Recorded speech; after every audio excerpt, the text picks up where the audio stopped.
ଓମ୍ ଶାନ୍ତି। 1 ଜାନୁଆରୀ 2026ର ପ୍ରାତଃ ମୁରଲୀ। ଶିବ ଭଗବାନଙ୍କର ମଧୁର ମହାବାକ୍ୟ। ଶିବ ବାବା କହୁଛନ୍ତି, ମିଠେ ବଚେ, ତୁମେମାନେ ନିଜକୁ ସତେଜ କରିବା ପାଇଁ ବାବାଙ୍କ ପାଖକୁ ଆସିଛ। ଯଦି ବାବା ଏବଂ ତାଙ୍କର ସମ୍ପତ୍ତିକୁ ମନେ ପକାଇବ, ତେବେ ସର୍ବଦା ସତେଜ ରହିବ। ତୁମେମାନେ ନିଜକୁ ସତେଜ କରିବା ପାଇଁ ବାବାଙ୍କ ପାଖକୁ ଆସିଛ। ଯଦି ବାବା ଏବଂ ତାଙ୍କର ସମ୍ପତ୍ତିକୁ ମନେ ପକାଇବ, ତେବେ ସର୍ବଦା ସତେଜ ରହିବ। ଆଜିର ପ୍ରଶ୍ନ, ବୁଦ୍ଧିମାନ ପିଲାମାନଙ୍କର ମୁଖ୍ୟ ଲକ୍ଷଣ କ'ଣ ହୋଇଥିବ? ବୁଦ୍ଧିମାନ ପିଲାମାନଙ୍କର ମୁଖ୍ୟ ଲକ୍ଷଣ କ'ଣ ହୋଇଥିବ? ଉତ୍ତର, ଯେଉଁମାନେ ବୁଦ୍ଧିମାନ ଅଟନ୍ତି ସେମାନେ ସର୍ବଦା ଅପାର ଖୁସିରେ ରହୁଥିବେ। ଯଦି ଖୁସି ନାହିଁ, ତେବେ ବୁଦ୍ଧିହୀନ କୁହାଯିବ।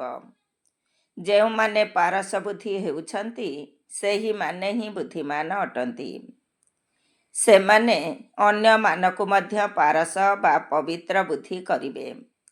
ରୁହାନୀ ସେବାରେ ବ୍ୟସ୍ତ ରହିବେ। ବାବାଙ୍କ ପରିଚୟ ଦେବା ବିନା ସେମାନେ ରହିପାରିବେ ନାହିଁ। ଓମ୍ ଶାନ୍ତି। ବାବା ବୁଝାଉଛନ୍ତି ତ ଏହି ଦାଦା ମଧ୍ୟ ବୁଝାଉଛନ୍ତି, କାରଣ ବାବା ଆସି ଦାଦାଙ୍କ ଶରୀର ମାଧ୍ୟମରେ ବୁଝାଉଛନ୍ତି। ଯେପରି ତୁମେମାନେ ଏହି ଜ୍ଞାନକୁ ବୁଝୁଛ, ସେହିପରି ଦାଦା ମଧ୍ୟ ବୁଝୁଛନ୍ତି। ଦାଦାଙ୍କୁ ଭଗବାନ କୁହାଯିବ ନାହିଁ। ଏହା ହେଲା ଭଗବାନ ଉବାଚ। ବାବା ମୁଖ୍ୟ କଥା ବୁଝାଉଛନ୍ତି, ଦେହୀ ଅଭିମାନୀ ହୁଅ। ଏକଥା କାହିଁକି କହୁଛନ୍ତି? କାହିଁକି ନା ନିଜକୁ ଆତ୍ମା ନିଶ୍ଚୟ କରିଲେ ଆମେ ପତିତରୁ ପାବନ ହୋଇଯିବା। ଏହି ଜ୍ଞାନ ବୁଦ୍ଧିରେ ଅଛି।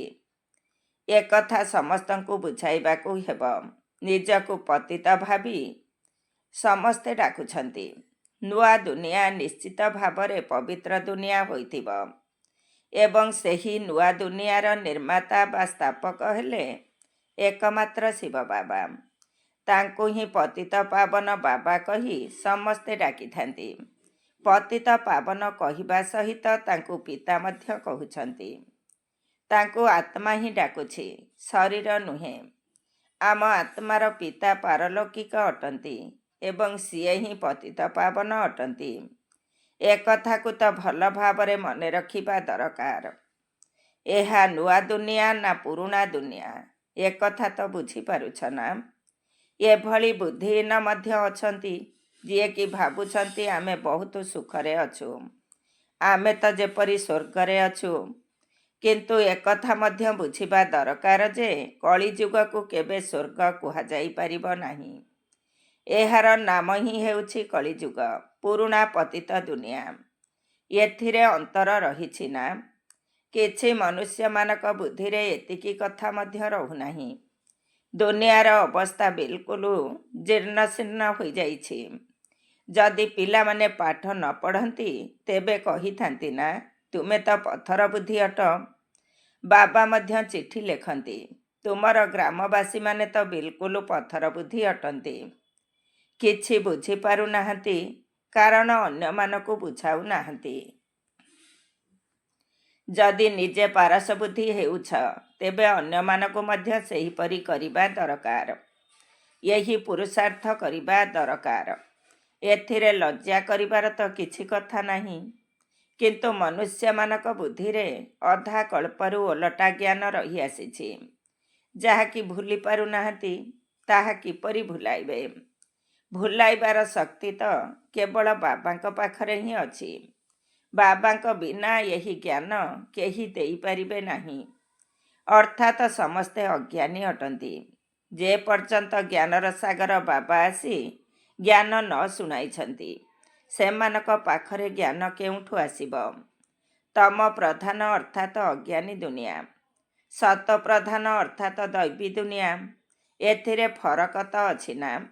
ଦେବୀ ଦେବତାମାନେ ହିଁ ପୁନର୍ଜନ୍ମ ନେଉଛନ୍ତି। ସମୟ ମଧ୍ୟ ପରିବର୍ତ୍ତନ ହେଉଛି। ବୁଦ୍ଧି ମଧ୍ୟ ଶକ୍ତିହୀନ ହୋଇଚାଲିଛି। ବୁଦ୍ଧିର ଯୋଗ ବାବାଙ୍କ ସହିତ ଲଗାଇଲେ ଯେଉଁ ଶକ୍ତି ମିଳିବ, ସେଥିରେ ତାହା ପୁଣି ସମାପ୍ତ ହୋଇଯିବ। ଏବେ ତୁମମାନଙ୍କୁ ବାବା ବୁଝାଉଛନ୍ତି, ତେଣୁ ତୁମେମାନେ କେତେ ଶକ୍ତିଶାଳୀ ହୋଇଯାଉଛ। ତୁମେମାନେ ସତେଜ ଥିଲ ଏବଂ ବିଶ୍ରାମରେ ମଧ୍ୟ ଥିଲ। ବାବା ମଧ୍ୟ ଚିଠି ଲେଖୁଛନ୍ତି, ପିଲାମାନେ ଏଠାକୁ ଅର୍ଥାତ୍ ମଧୁବନକୁ ଆସି ରିଫ୍ରେଶ ହେବା ସହିତ କିଛି ଦିନ ବିଶ୍ରାମ କରିନିଅ। ରିଫ୍ରେଶ ହେବା ପରେ ତୁମେମାନେ ସତ୍ୟଯୁଗ ବିଶ୍ରାମପୁରୀକୁ ଯାଉଛ। ସେଠାରେ ତୁମକୁ ବହୁତ ବିଶ୍ରାମ ମିଳିଥାଏ। ସେଠାରେ ସୁଖ, ଶାନ୍ତି, ସମ୍ପତ୍ତି ଆଦି ସବୁକିଛି ମିଳିଥାଏ। ତେବେ ବାବାଙ୍କ ପାଖକୁ ରିଫ୍ରେଶ ହେବା ପାଇଁ ବିଶ୍ରାମ ପାଇବା ପାଇଁ ଆସୁଛନ୍ତି। ରିଫ୍ରେଶ ମଧ୍ୟ ଶିବ ବାବା କରୁଛନ୍ତି ଏବଂ ବିଶ୍ରାମ ମଧ୍ୟ ବାବାଙ୍କ ପାଖରେ ନେଉଛ। ବିଶ୍ରାମ ଅର୍ଥାତ୍ ଶାନ୍ତ। କେହି ଥକିଗଲେ ବିଶ୍ରାମ ନେଇଥାନ୍ତି ନା? ଯେପରି ଦୁନିଆରେ ମଧ୍ୟ କିଏ କେଉଁଠାକୁ ବିଶ୍ରାମ ନେବା ପାଇଁ ଯାଇଥାନ୍ତି, କିନ୍ତୁ ସେଥିରେ ତ ରିଫ୍ରେଶମେଣ୍ଟ ହେବାର କିଛି କଥା ହିଁ ନାହିଁ। ଏଠାରେ ତୁମମାନଙ୍କୁ ବାବା ପ୍ରତିଦିନ ଜ୍ଞାନ ବୁଝାଉଛନ୍ତି, ତେଣୁ ତୁମେମାନେ ରିଫ୍ରେଶ ହୋଇଯାଉଛ। ଯୋଗ ବଳ ଦ୍ୱାରା ତୁମେ ତମ ପ୍ରଧାନରୁ ସତ ପ୍ରଧାନ ହେଉଛ। ସତ ପ୍ରଧାନ ହେବା ପାଇଁ ତୁମେମାନେ ଏଠାକୁ ଆସୁଛ। ସେଥିପାଇଁ ପୁରୁଷାର୍ଥ କ'ଣ? ମିଠା ମିଠା ସନ୍ତାନମାନେ ବାବାଙ୍କୁ ମନେ ପକାଅ। ବାବା ତ ସବୁ ଶିକ୍ଷା ଦେଇଛନ୍ତି। ଏହି ସୃଷ୍ଟିଚକ୍ର କିପରି ଘୁରୁଛି, ତୁମକୁ ବିଶ୍ରାମ କିପରି ମିଳୁଛି, ଏକଥା କେହି ବି ଜାଣିନାହାନ୍ତି। ତେଣୁ ସେମାନଙ୍କୁ ମଧ୍ୟ ବୁଝାଇବା ଦରକାର, ଯେପରି ସେମାନେ ମଧ୍ୟ ତୁମମାନଙ୍କ ଭଳି ରିଫ୍ରେଶ ହୋଇଯିବେ। ତୁମମାନଙ୍କର କର୍ତ୍ତବ୍ୟ ହେଲା ସମସ୍ତଙ୍କୁ ସନ୍ଦେଶ ଦେବା। ସମସ୍ତଙ୍କୁ ଅବିନାଶୀ ସତେଜ ହେବାର ଅଛି। ଅବିନାଶୀ ବିଶ୍ରାମ ପାଇବାର ଅଛି। ତେଣୁ ସମସ୍ତଙ୍କୁ ଏହି ସନ୍ଦେଶ ଦିଅ। ଏହି କଥା ମନେ ପକାଇ ଦିଅ ଯେ ବାବାଙ୍କୁ ଏବଂ ତାଙ୍କ ସମ୍ପତ୍ତିକୁ ମନେ ପକାଅ। କଥା ତ ବହୁତ ସହଜ। ବେହଦର ବାବା ସ୍ୱର୍ଗ ରଚନା କରୁଛନ୍ତି, ସ୍ୱର୍ଗର ବର୍ଷା ଦେଉଛନ୍ତି। ଏବେ ତୁମେମାନେ ସଙ୍ଗମ ଯୁଗରେ ଅଛ। ମାୟାର ଅଭିଶାପ ଏବଂ ବାବାଙ୍କର ବର୍ଷାକୁ ତୁମେମାନେ ଜାଣିଛ। ଯେତେବେଳେ ମାୟା ରାବଣ ଅଭିଶାପ ମିଳିଯାଏ, ସେତେବେଳେ ପବିତ୍ରତା, ସୁଖ, ଶାନ୍ତି, ସମ୍ପତ୍ତି ସବୁକିଛି ସମାପ୍ତ ହୋଇଯାଏ। କିପରି ଧୀରେ ଧୀରେ ସମାପ୍ତ ହୋଇଥାଏ, କେତେ ଜନ୍ମ ଲାଗିଥାଏ, ତାହା ମଧ୍ୟ ବାବା ବୁଝାଇ ଦେଇଛନ୍ତି। ଦୁଃଖ ଧାମରେ କ'ଣ ବିଶ୍ରାମ ମିଳିପାରିବ? ସୁଖ ଧାମରେ ବିଶ୍ରାମ ହିଁ ବିଶ୍ରାମ ମିଳିଥାଏ। ମନୁଷ୍ୟକୁ ଭକ୍ତିମାର୍ଗ କେତେ ଥକାଇ ଦେଇଥାଏ। ଜନ୍ମ ଜନ୍ମାନ୍ତରର ଭକ୍ତି କରି କରି ସମସ୍ତେ ଥକି ଯାଇଛନ୍ତି। ଏକଦମ କାଙ୍ଗାଳ କରିଦେଇଛି। ଏକଥା ମଧ୍ୟ ଏବେ ତୁମମାନଙ୍କୁ ବାବା ବୁଝାଉଛନ୍ତି। ନୂଆ ମାନେ ଆସିଲେ ତାଙ୍କୁ କେତେ ବୁଝାଇବାକୁ ପଡ଼ୁଛି। ପ୍ରତ୍ୟେକ କଥା ଉପରେ ମନୁଷ୍ୟ ବହୁତ ବିଚାର କରିଥାନ୍ତି। ଭାବିଥାନ୍ତି ଏହା ଯାଦୁ ନୁହେଁ ତ? ଆରେ ତୁମେ ତ ଭଗବାନଙ୍କୁ ଯାଦୁକର ବୋଲି କହୁଛ। ତେବେ ମୁଁ ମଧ୍ୟ କହୁଛି ଯେ ମୁଁ ଯାଦୁକର ଅଟେ। କିନ୍ତୁ ଏହା ସେହି ଯାଦୁ ନୁହେଁ ଯେଉଁଥିରେ ଛେଳି ମେଣ୍ଢା କରିଦିଅନ୍ତି। ତୁମେ ଜୀବଜନ୍ତୁ ତ ନୁହଁ ନା? ଏହିସବୁ କଥା ବୁଦ୍ଧି ଦ୍ୱାରା ବୁଝିବାକୁ ପଡ଼ିଥାଏ। ଗାୟନ ମଧ୍ୟ ଅଛି, ସୁରମଣ୍ଡଳକେ ସାଜସେ, ଅର୍ଥାତ୍ ଦେବଲୋକର ସଙ୍ଗୀତକୁ ଛେଳି ମେଣ୍ଢା କ'ଣ ବା ବୁଝିବେ? ବର୍ତ୍ତମାନ ମନୁଷ୍ୟ ଯେପରି ଛେଳି ମେଣ୍ଢା ସଦୃଶ୍ୟ ହୋଇଯାଇଛନ୍ତି, ଅର୍ଥାତ୍ ବୁଦ୍ଧିହୀନ ହୋଇଯାଇଛନ୍ତି। ଏହି କଥା ବର୍ତ୍ତମାନ ସମୟ ପାଇଁ ହିଁ କୁହାଯାଇଛି। ସତ୍ୟ ଯୁଗରେ ଏଭଳି ଗାୟନ କରନ୍ତି ନାହିଁ। ଏହା ଏହି ସମୟର ହିଁ ଗାୟନ ଅଟେ। ଚଣ୍ଡିକା ଦେବୀଙ୍କର କେତେ ମେଳା ଲାଗୁଛି। ସେମାନଙ୍କୁ ପଚାର, ଇଏ କିଏ? ତେବେ କହିବେ ଦେବୀ। ତେବେ ଏଭଳି ନାମ ତ ସତ୍ୟ ଯୁଗରେ ନଥାଏ। ସତ୍ୟ ଯୁଗରେ ତ ସମସ୍ତଙ୍କର ଶୁଭ ନାମ ହିଁ ଥାଏ। ଶ୍ରୀରାମଚନ୍ଦ୍ର, ଶ୍ରୀକୃଷ୍ଣ ଶ୍ରେଷ୍ଠକୁ ଶ୍ରୀ କୁହାଯାଏ। ସତ୍ୟଯୋଗୀ ସମ୍ପ୍ରଦାୟକୁ ଶ୍ରେଷ୍ଠ କୁହାଯାଏ। କଳିଯୁଗୀ ବିକାରୀ ସମ୍ପ୍ରଦାୟକୁ ଶ୍ରେଷ୍ଠ କିପରି କହିବା? ଶ୍ରୀ ଅର୍ଥାତ୍ ଶ୍ରେଷ୍ଠ। ବର୍ତ୍ତମାନର ମନୁଷ୍ୟ ତ ଶ୍ରେଷ୍ଠ ନୁହେଁ। ଗାୟନ ମଧ୍ୟର ଅଛି, ମନୁଷ୍ୟରୁ ଦେବତା, ପୁଣି ଦେବତାରୁ ମନୁଷ୍ୟ ହୋଇଥାନ୍ତି। କାହିଁକି ନା 5 ବିକାରର ବଶୀଭୂତ ହୋଇଯାଆନ୍ତି। ରାବଣ ରାଜ୍ୟରେ ସମସ୍ତେ ମନୁଷ୍ୟ ହିଁ ମନୁଷ୍ୟ ଅଟନ୍ତି, କିନ୍ତୁ ସେଠାରେ ତ ଦେବତାମାନେ ଥାଆନ୍ତି। ତାହାକୁ ଦୈବୀ ଦୁନିଆ ଏବଂ ଏହାକୁ ମନୁଷ୍ୟମାନଙ୍କର ଦୁନିଆ କୁହାଯାଏ। ଦୈବୀ ଦୁନିଆକୁ ଦିନ କୁହାଯାଏ, ମନୁଷ୍ୟମାନଙ୍କର ଦୁନିଆକୁ ରାତି କୁହାଯାଏ। ଦିନ ଅର୍ଥାତ୍ ଆଲୋକ, ରାତ୍ରି ଅଜ୍ଞାନ ଅନ୍ଧକାରକୁ କୁହାଯାଏ। ଏହି ପାର୍ଥକ୍ୟକୁ ତୁମେମାନେ ହିଁ ଜାଣିଛ। ତୁମେମାନେ ଏବେ ଜାଣୁଛ ଯେ ପୂର୍ବରୁ ଆମେ କିଛି ବି ଜାଣିନଥିଲୁ। ଏବେ ଏହିସବୁ କଥା ତୁମମାନଙ୍କ ବୁଦ୍ଧିରେ ଅଛି। ଯଦି ଋଷିମୁନିମାନଙ୍କୁ ପଚାରୁଥିଲେ ଆପଣ ରଚୟିତା ଏବଂ ରଚନାର ଆଦି ମଧ୍ୟ ଅନ୍ତର ରହସ୍ୟକୁ ଜାଣିଛନ୍ତି, ତେବେ ସେମାନେ ମଧ୍ୟ ନେତି ନେତି କହୁଥିଲେ, ଅର୍ଥାତ୍ ଆମେ ଜାଣିନାହୁଁ। ଏବେ ତୁମେମାନେ ଜାଣୁଛ ଯେ ଆମେମାନେ ମଧ୍ୟ ପୂର୍ବରୁ ନାସ୍ତିକ ଥିଲୁ। ବେହଦର ବାବାଙ୍କୁ ଜାଣିନଥିଲୁ। ସେ ହେଉଛନ୍ତି ପ୍ରକୃତରେ ଅବିନାଶୀ ବାବା, ଆତ୍ମାମାନଙ୍କର ବାବା। ତୁମେ ପିଲାମାନେ ଜାଣିଛ ଆମେ ସମସ୍ତେ ସେହି ଅବିନାଶୀ ପିତାଙ୍କର ସନ୍ତାନ, ଯିଏକି କେବେ ଭସ୍ମ ହୁଅନ୍ତି ନାହିଁ। ଏଠାରେ ତ ସମସ୍ତେ ନିଜେ ଜଳିଥାନ୍ତି ଏବଂ ରାବଣକୁ ମଧ୍ୟ ଜଳାଇଥାନ୍ତି। ଶରୀର ଅଛି ନା, କିନ୍ତୁ ଆତ୍ମାକୁ ତ କେବେ ବି କେହି ଜଳାଇ ପାରିବ ନାହିଁ। ତେବେ ପିଲାମାନଙ୍କୁ ବାବା ଏହି ଗୁପ୍ତ ଜ୍ଞାନ ଶୁଣାଉଛନ୍ତି, ଯାହାକି ବାବାଙ୍କ ପାଖରେ ହିଁ ଅଛି। ଏହି ଗୁପ୍ତ ଜ୍ଞାନ ଆତ୍ମା ଭିତରେ ଅଛି। ଆତ୍ମା ମଧ୍ୟ ଗୁପ୍ତ ଅଟେ। ଆତ୍ମା ଏହି ମୁଖ ଦ୍ୱାରା କହିଥାଏ। ସେଥିପାଇଁ ବାବା କହୁଛନ୍ତି, ପିଲାମାନେ, ଦେହ ଅଭିମାନୀ ହୁଅ ନାହିଁ, ଆତ୍ମ ଅଭିମାନୀ ହୁଅ, ନଚେତ ଯେପରି ଓଲଟା ହୋଇଯାଉଛ, ନିଜକୁ ଆତ୍ମା ନିଶ୍ଚୟ କରିବା ଭୁଲି ଯାଉଛ। ଡ୍ରାମାର ରହସ୍ୟକୁ ମଧ୍ୟ ଭଲ ଭାବରେ ବୁଝିବାକୁ ହେବ। ଡ୍ରାମାରେ ଯାହା କିଛି ନିର୍ଦ୍ଧାର୍ଯ୍ୟ ଅଛି ତାହା ଅବିକଳ ପୁନରାବୃତ୍ତି ହେଉଛି। ଏକଥା କାହାକୁ ବି ଜଣା ନାହିଁ। ଡ୍ରାମା ଅନୁସାରେ ପ୍ରତି ମୁହୂର୍ତ୍ତରେ ସୃଷ୍ଟିଚକ୍ର କିପରି ଘୂରି ଚାଲିଛି, ଏହି ଜ୍ଞାନ ମଧ୍ୟ ତୁମମାନଙ୍କ ବୁଦ୍ଧିରେ ଅଛି। ଆକାଶର ଅନ୍ତ କେହି ପାଇପାରିବେ ନାହିଁ, କିନ୍ତୁ ପୃଥିବୀର ଅନ୍ତ ପାଇପାରିବେ, କାରଣ ଆକାଶ ସୂକ୍ଷ୍ମ ଅଟେ, ପୃଥିବୀ ତ ସ୍ଥୂଳ। ଏଭଳି କେତେ ଜିନିଷ ଅଛି ଯାହାର ଅନ୍ତ କେହି ବି ପାଇପାରିବେ ନାହିଁ। ଯେବେ କି କହୁଛନ୍ତି ଆକାଶ ହିଁ ଆକାଶ, ପାତାଳ ହିଁ ପାତାଳ ଅଟେ। ଶାସ୍ତ୍ରରୁ ଶୁଣିଛନ୍ତି ନା? ତେଣୁ ଉପରକୁ ଯାଇ ଦେଖୁଛନ୍ତି, ସେଠାରେ ଅର୍ଥାତ୍ ଆକାଶରେ ମଧ୍ୟ ଦୁନିଆ ତିଆରି କରିବା ପାଇଁ ଚେଷ୍ଟା କରୁଛନ୍ତି। ଦୁନିଆ ତ ବହୁତ ତିଆରି କରୁଛନ୍ତି ନା। ଭାରତରେ କେବଳ ଗୋଟିଏ ଦେବୀ ଦେବତା ଧର୍ମ ଥିଲା, ଆଉ କୌଣସି ଦେଶ ନଥିଲା। ଏବେ ପୁଣି କେତେ ଦେଶ ତିଆରି କରିଛନ୍ତି। ତୁମେମାନେ ବିଚାର କର, ଭାରତରେ ମଧ୍ୟ କେତେ ଛୋଟ ଅଂଶରେ ଦେବତାମାନେ ଥିଲେ। ଯମୁନାର କୂଳ ଥିଲା, ଏହି ଦିଲ୍ଲୀ ପରିସ୍ଥାନ ଥିଲା। କଳିଯୁଗକୁ କବରସ୍ଥାନ କୁହାଯାଉଛି, ଯେଉଁଠି ଅକାଳ ମୃତ୍ୟୁ ହୋଇ ଚାଲିଛି। ଅମର ଲୋକକୁ ପରିସ୍ଥାନ କୁହାଯାଉଛି, ସେଠାରେ ବହୁତ ପ୍ରାକୃତିକ ସୌନ୍ଦର୍ଯ୍ୟ ରହିଥାଏ। ଭାରତକୁ ବାସ୍ତବରେ ପରିସ୍ଥାନ କୁହାଯାଉଥିଲା। ଏହି ଲକ୍ଷ୍ମୀ ନାରାୟଣ ସେହି ପରିସ୍ଥାନର ମାଲିକ ଥିଲେ ନା।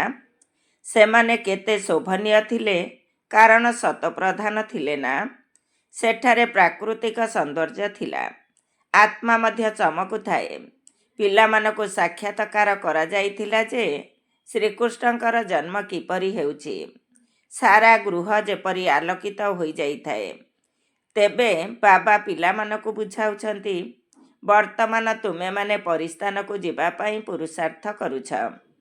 କ୍ରମାନୁସାରେ ପଦ ନିଶ୍ଚିତ ରହିଛି, କାରଣ ସମସ୍ତେ ତ ସମାନ ହୋଇପାରିବେ ନାହିଁ। ଏହା ନିଶ୍ଚିତ ବିଚାରଯୋଗ୍ୟ ଯେ ଏତେ ଛୋଟ ଆତ୍ମା କେତେ ବଡ଼ ପାଠ କରୁଛି। ଶରୀରରୁ ଆତ୍ମା ବାହାରିଗଲେ ଶରୀରର ଅବସ୍ଥା କ'ଣ ହେଉଛି।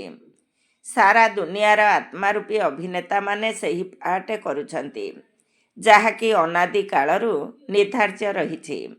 ଏହି ସୃଷ୍ଟି ମଧ୍ୟ ଅନାଦି। ଏଥିରେ ପ୍ରତ୍ୟେକଙ୍କର ପାଠ ମଧ୍ୟ ଅନାଦି।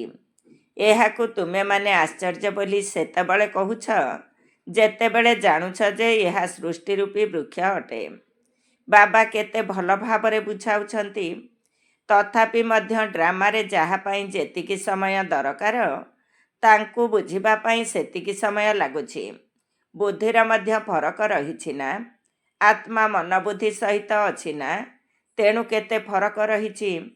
ପିଲାମାନଙ୍କୁ ଜଣାପଡ଼ୁଛି ଯେ ଆମକୁ ସ୍କଲାରସିପ୍ ନେବାର ଅଛି। ତେଣୁ ମନ ଭିତରେ ଖୁସି ରହୁଛି ନା? ଏଠାରେ ମଧ୍ୟ ଭିତରକୁ ଆସିବା ମାତ୍ରେ ଲକ୍ଷ୍ୟ ଉଦ୍ଦେଶ୍ୟକୁ ସମ୍ମୁଖରେ ଦେଖିବାକୁ ମିଳିଥାଏ। ତେଣୁ ନିଶ୍ଚିତ ଖୁସି ଲାଗିଥାଏ। ଏବେ ତୁମେମାନେ ଜାଣୁଛ ଯେ ଏହିପରି ହେବା ପାଇଁ ଆମେ ଏଠାକୁ ପାଠ ପଢ଼ିବାକୁ ଆସିଛୁ, ନଚେତ କେବେ କେହି ଆସିବେ ନାହିଁ। ଏହା ହେଲା ଆମର ଲକ୍ଷ୍ୟ ଏବଂ ଉଦ୍ଦେଶ୍ୟ। ଏଭଳି କୌଣସି ସ୍କୁଲ କେଉଁଠି ବି ନଥିବ ଯେଉଁଠି ପରବର୍ତ୍ତୀ ଜନ୍ମର ଲକ୍ଷ୍ୟ ଏବଂ ଉଦ୍ଦେଶ୍ୟକୁ ଦେଖିପାରିବେ। ତୁମେମାନେ ଦେଖୁଛ ଏମାନେ ସ୍ୱର୍ଗର ମାଲିକ ଅଟନ୍ତି। ଆମେ ହିଁ ଏହିଭଳି ହେବାକୁ ଯାଉଛୁ। ଆମେ ଏବେ ସଙ୍ଗମ ଯୁଗରେ ଅଛୁ। ଆମେ ନା ସେହି ସତ୍ୟଯୁଗର ରାଜତ୍ୱରେ ଅଛୁ ନା ଏହି କଳିଯୁଗୀ ରାଜତ୍ୱରେ ଅଛୁ। ଆମେ ମଝିରେ ଅଛୁ ଏବଂ ସେହି ରାଜତ୍ୱକୁ ଯାଉଛୁ। ପାରି କଲାବାଲା ନାଉରୀ ମଧ୍ୟ ନିରାକାର ଅଟନ୍ତି। ନୌକା ଅର୍ଥାତ୍ ଆତ୍ମା ମଧ୍ୟ ନିରାକାର। ନାଉରୀ ଆତ୍ମା ରୂପୀ ନୌକାକୁ ପରମ ଧାମକୁ ଟାଣି ନେଉଛନ୍ତି। ନିରାକାର ବାବା ନିରାକାର ପିଲାମାନଙ୍କୁ ଘରକୁ ନେଇଯାଉଛନ୍ତି। ତେବେ ବାବା ହିଁ ପିଲାମାନଙ୍କୁ ସାଥିରେ ନେଇଯିବେ। ଏହି ଚକ୍ର ସମ୍ପୂର୍ଣ୍ଣ ହେବାକୁ ଯାଉଛି। ପୁଣି ଅବିକଳ ପୁନରାବୃତ୍ତି ହେବ। ଗୋଟିଏ ଶରୀର ଛାଡ଼ି ଅନ୍ୟ ଏକ ଶରୀର ନେବା, ଛୋଟ ହୋଇ ପୁଣି ବଡ଼ ହେବ। ଯେପରି ଆମ୍ବ ଟାକୁଆକୁ ମାଟିରେ ପୋତିଲେ ସେଥିରୁ ପୁଣି ଆମ୍ବ ଗଛ ହିଁ ବାହାରିଥାଏ। ତାହା ହେଲା ଜଡ଼ ବୃକ୍ଷ। ଏହା ମନୁଷ୍ୟ ସୃଷ୍ଟି ରୂପୀ ବୃକ୍ଷ। ଏହାକୁ ବିଭିନ୍ନ ଧର୍ମର ବୃକ୍ଷ କୁହାଯାଏ। ସତ୍ୟ ଯୁଗରୁ ଆରମ୍ଭ କରି କଳିଯୁଗ ପର୍ଯ୍ୟନ୍ତ ସମସ୍ତେ ପାଠ କରି ଚାଲିଛନ୍ତି। ଅବିନାଶୀ ଆତ୍ମା 84 ଜନ୍ମର ପାଠ କରିଥାଏ। ଏହିଠାରେ ହିଁ ଲକ୍ଷ୍ମୀ ନାରାୟଣ ଥିଲେ, ଯିଏକି ଏବେ ନାହାନ୍ତି। ଚକ୍ର ଲଗାଇ ଏବେ ପୁଣି ସେହିଭଳି ହେବାକୁ ଯାଉଛନ୍ତି। ପ୍ରଥମେ ଇଏ ଲକ୍ଷ୍ମୀ ନାରାୟଣ ଥିଲେ, ପୁଣି ଏହି ଅନ୍ତିମ ଜନ୍ମରେ ବ୍ରହ୍ମା ସରସ୍ୱତୀ ଅଟନ୍ତି। ଏବେ ସମସ୍ତଙ୍କୁ ଘରକୁ ନିଶ୍ଚିତ ଫେରିବାକୁ ହେବ। ସ୍ୱର୍ଗରେ ତ ଏତେ ମନୁଷ୍ୟ ନଥିଲେ, ନା ଇସଲାମୀ ନା ବୌଦ୍ଧୀ, କେବଳ ଦେବୀ ଦେବତାମାନଙ୍କୁ ଛାଡ଼ି ଅନ୍ୟ କୌଣସି ଧର୍ମର ଆତ୍ମା ସେଠାରେ ନଥିଲେ। ଏହି ଜ୍ଞାନ ମଧ୍ୟ କାହା ଭିତରେ ନାହିଁ।